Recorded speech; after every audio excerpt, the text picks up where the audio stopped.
जो व्यक्ती खासदार 3,000 व्हिडिओ त्याचे सापडतात, त्याला तुम्ही जर्मनीला पळू देता?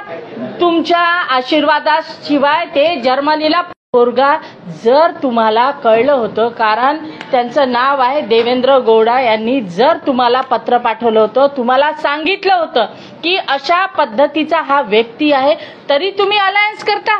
आम्ही तर तुम्हाला सांगतो की जेवढे पापी, जेवढे रेपिस्ट, जेवढे तुम्ही अलायन्स का केलं? जर तुम्हाला माहिती होतं तर आम्हाला प्रश्न विचारायचा आहे, म्हणजे तुम्हाला या पाप्यांना अभय द्यायचा आहे.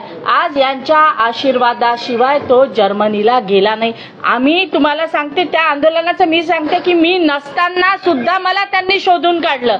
काय शोधून काढलं की ऑफिसचा आमचा एक फोटो काढला आणि मला तो व्हॉट्सअपवर पाठवला की तुम्ही त्या आंदोलन, म्हणजे जे नसते तथाकथित तुम्ही करू शकता आणि जे वास्तविकता आहे त्यांना अभय देण्याचं काम केलंय या देशातील महिला, या महाराष्ट्रातील महिला.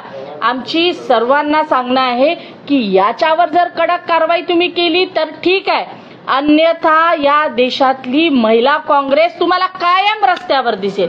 जोपर्यंत त्याला पकडून, मला तर वाटते तो जर्मनीला आहे की नाही याच्यातही शंका आहे की यांनीच घरात कुठंतरी लपून ठेवलेला आहे. आज प्रेस या ठिकाणी यासाठी घेते की आंदोलन आम्ही गेल्यानंतर आम्हाला तिथपर्यंत पोहोचू सुद्धा देत नाही, अशा पद्धतीने सांगितलं. आम्हाला आतंकवाद्यासारखे आमच्यावर गुन्हे दाखल करतात, या पद्धतीनं सरकार चालू आहे भाजपाचं. मी माझं उदाहरण, पोलीस स्टेशनमध्ये खुर्चीमध्ये, मला सांगा त्या का आतंकवादी आहेत का?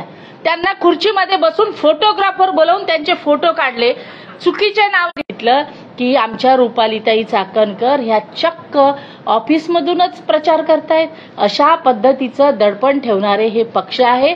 आम्ही या सर्वांचा निषेध नोंदवतो आणि मी सर्व भाजपाच्या महिलांना सांगेल की खरंच जर त्यांना वाटत असेल तर त्यांनी भाजपाला खरोखर रामराम केला पाहिजे. ठळक घडामोडींसाठी देशोन्नती न्यूज चॅनलला सबस्क्राईब करा आणि बेल आयकॉन प्रेस करा. मुंबई, पुणे, नागपूर, मराठवाडा असो का विदर्भ, राजकीय, सामाजिक, शैक्षणिक क्षेत्र असो का क्रीडा, सर्वच घडामोडीचे विश्लेषण पाहायला विसरू नका. फक्त देशोन्नती न्यूजवर.